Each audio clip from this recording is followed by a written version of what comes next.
Hola, bienvenidos a esta nueva semana en este curso en Udemy de Dolby Atmos. Antes de pasar a Dolby Atmos es importante y les aclaro y les recuerdo que es importante entender primero un sistema Surround 5.1 dentro de un DAW.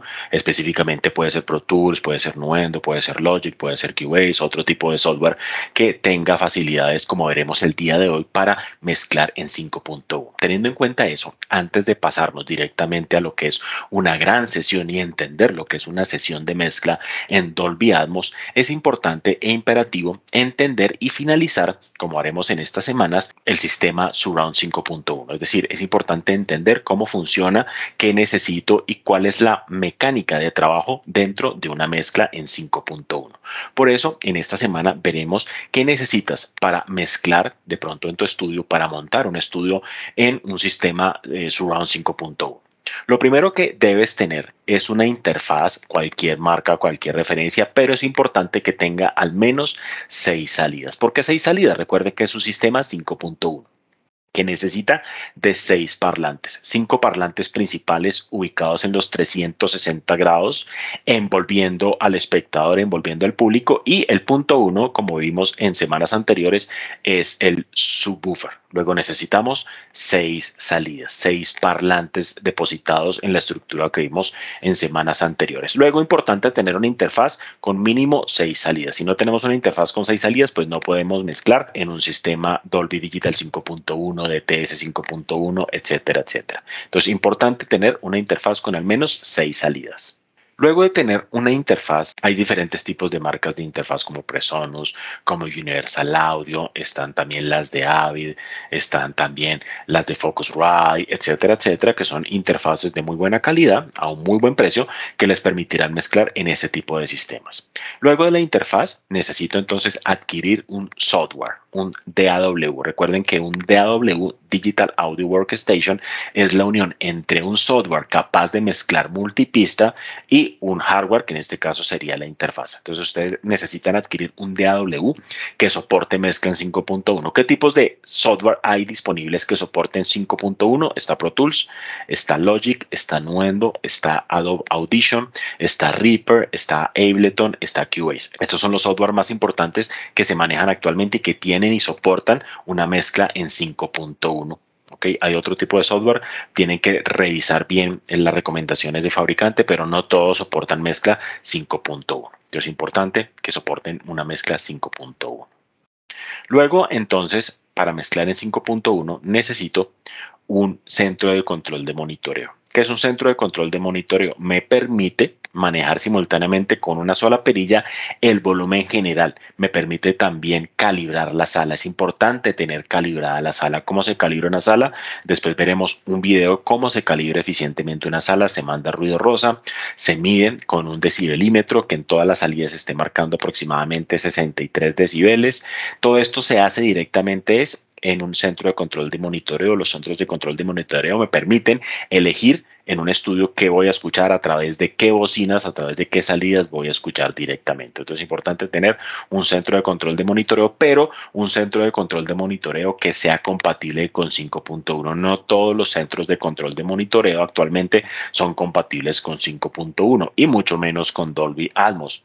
En ese caso, acá les muestro en pantalla algunos centros de control de monitoreo que se encuentran en la actualidad, de SPL, de Dangerous Audio, están otros, por ejemplo, y entonces es importante tener un centro de control de monitoreo. Hay algunas superficies de control, por ejemplo las de Avid, la S6 y demás, que tienen precisamente este tipo de funciones, que tienen un centro de control de monitoreo en el cual yo puedo simultáneamente escuchar, manejar, corroborar, corregir deficiencias y en una sola perilla subir o bajar el volumen de los 6 parlantes. Entonces, importante siempre tener un centro de control de monitoreo. Luego del centro de control de monitoreo, necesito los monitores. Importantísimo que sean monitores de la misma marca y preferiblemente de la misma referencia para que tengan la misma curva de ecualización, la misma respuesta de frecuencia. De hecho, es importante y yo les recomiendo que los compren en combo. ¿Qué significan en combo? Que ya vienen en una sola cajita, en una sola unidad, viene el subwoofer y vienen los 5 parlantes. Es importante, ¿por qué? Porque el fabricante se ha tomado la molestia de corregir deficiencias en términos de frecuencia, frecuencias de crossover y demás, para que todos sean compatibles, ¿ok? No significa que necesariamente tengo que comprar los mismos en la misma caja, misma marca, misma referencia, no, pero es preferible. Es importante, eso sí, que no se compren parlantes full range. Es decir, que los 5 parlantes que ustedes compren no sean full range. ¿Por qué? Porque recuerden que quien se encarga realmente en un estudio de manejar los bajos, las frecuencias por debajo de 120 Hz, es el subwoofer. Luego, si ustedes tienen unos parlantes full range que reproducen, qué sé yo, 20 a 20.000 Hz, los bajos van a ser administrados también por el parlante y no es funcional, no es recomendable. Los bajos se deben administrar únicamente por el subwoofer. Luego es recomendable comprar parlantes con una respuesta de frecuencia inclusive por encima de 80 Hz. O sea que por 80 hacia abajo no lo reproduzcan porque para eso tenemos el subwoofer. Es por eso que en la mayoría de sistemas se utiliza lo que se denominan los parlantes satélites. ¿Qué significan los parlantes satélites como ven estos aquí de Genelec? Ellos son unos parlantes pequeños que reproducen frecuencias medias y altas por debajo de 100 Hz, difícilmente reproducen y está bien que no reproduzcan frecuencias por debajo de 100 Hz porque para eso tenemos el subwoofer. Luego, para hacer las conexiones aquí, es importante entonces que las señales salgan del centro de control de monitoreo, lleguen al subwoofer, el subwoofer recibe todas las señales full range, él se queda con los bajos y le envía a cada parlante satélite las frecuencias medias y altas para reproducir eficientemente. A este sistema se le conoce como el Base Management. Entonces, es importante que ustedes compren un sistema en su estudio con Base Management. Esto también es aplicable para Dolby Atmos. Entonces, recuerden, ustedes deben comprar un sistema, no es comprar parlantes sueltos en un subwoofer, no. Ojalá sea un sistema administrado por el subwoofer y este sistema de señales, de frecuencias, de crossovers, de filtros administrados por el subwoofer se llama Base Management y es importantísimo adquirir entonces un sistema con Base Management. Acá tenemos uno de los más utilizados, de los que yo personalmente recomiendo, que es el sistema Genelec 8330. Es un sistema que inclusive trae su propio micrófono de calibración, trae su propio sistema de calibración y además un software de calibración que es el GML, que es buenísimo, es muy interesante. Así uno deja la sala calibrada y ya nadie más se va a meter con la calibración de la sala. Entonces, por eso es importante tener un sistema que me permita calibrar fácilmente, ¿no? Esto es, y recomiendo siempre el Genelec 8330. De Genelec hay otros. Me gusta mucho Genelec, es porque precisamente el subwoofer permite tener ese Base Management. Luego las señales salen de la interfaz, llegan directamente al centro de control de monitoreo. El centro de control de monitoreo administra las señales, se las envía al subwoofer. El subwoofer administra los bajos, como les decía, se queda con los bajos y le envía los medios y los altos a los parlantes satélites. Entonces, es importante siempre tener parlantes satélites. No compren para un sistema Dolby Atmos, un sistema 5.1 surround, no compren parlantes full range. Así no funcionan, no funciona bastante bien. En el mundo comercial no funciona así. Luego es recomendable siempre tener parlantes satélites y un administrador de bajos que se llama el Base Management, que en este caso es el subwoofer. Entonces es importante siempre tener y comprar de la misma marca y la misma referencia, ojalá en un paquete. El subwoofer, como vimos, es una pieza importantísima, ¿no? Entonces, ojo con esto. No es lo mismo el subwoofer que una señal LFE. Las señales LFE, Low Frequency Effect, es un canal en el cual uno en una sesión, por lo general en Pro Tools, uno envía los bajos es al LFE. Entonces todo lo que yo quiera que se vayan al subwoofer hay que enviarlo directamente por un canal llamado LFE. Daré más claridad a esto cuando les explique en una sesión de la vida real 5.1 cómo es la asignación de efectos, cómo es la asignación de frecuencias bajas directamente al LFE a través de un canal y a través de un bus específico dentro de las sesiones. ¿Qué es el subwoofer entonces? El subwoofer es un parlante físico. Tiene dos funciones. Una, reproducir los bajos que no reproducen los satélites, los parlantes. Recuerden que los parlantes, como vimos, estos parlantes no reproducen frecuencias bajas. Luego, la primera función es reproducir los bajos de cada uno de estos parlantes. Se preguntarán, y pues, ¿cómo los bajos, si están atrás, cómo los va a reproducir el subwoofer adelante, si lo tengo adelante? Recuerden que los bajos son omnidireccionales. Luego, no interesa si el parlante está atrás y los bajos aparecen adelante, porque los bajos son omnidireccionales, luego no tienen ubicación específica para el oyente. En ese orden de ideas, entonces, la primera función del subwoofer es reproducir única y exclusivamente las frecuencias bajas de los parlantes satélites y la segunda función es reproducir la señal, el canal, el bus LFE, Low Frequency Effects o el punto 1. Entonces, este es un canal propiamente dicho, como les decía, un bus. Una de las funciones del subwoofer es reproducir la información transmitida por el LFE y la otra, ¿sí?, es reproducir las frecuencias bajas de los otros canales o los monitores satélites. Y como vimos, a esta función se le llama el Base Management. Ojo con esto, al momento de calibrar una sala, el subwoofer siempre tiene que estar 10 decibeles más arriba que el resto de los monitores. Es un secreto fundamental porque si se deja al mismo nivel de los monitores satélites, no va a reproducir con la suficiente fuerza. ¿Por qué esto? Recuerden que el subwoofer solamente reproduce el 1% de la banda de frecuencias. Recuerden que el subwoofer reproduce solamente una pequeña cantidad del espectro, por eso siempre necesitará más presión sonora para que el efecto y los bajos se sientan más adecuadamente. Todo esto sumado a que nuestro oído es súper poco sensible a los bajos y a los altos, por eso necesito darle más presión sonora a los bajos en una configuración 5.1 o Dolby Atmos para que realmente se sientan con la propiedad y con la fuerza que deban tener. Este, por ejemplo, es el Genelec. Este es un sistema 7350, que es un subwoofer activo. ¿Sí? Es importante siempre tener monitores activos, no pasivos, sino activos. Y des en cuenta que este es el Base Management.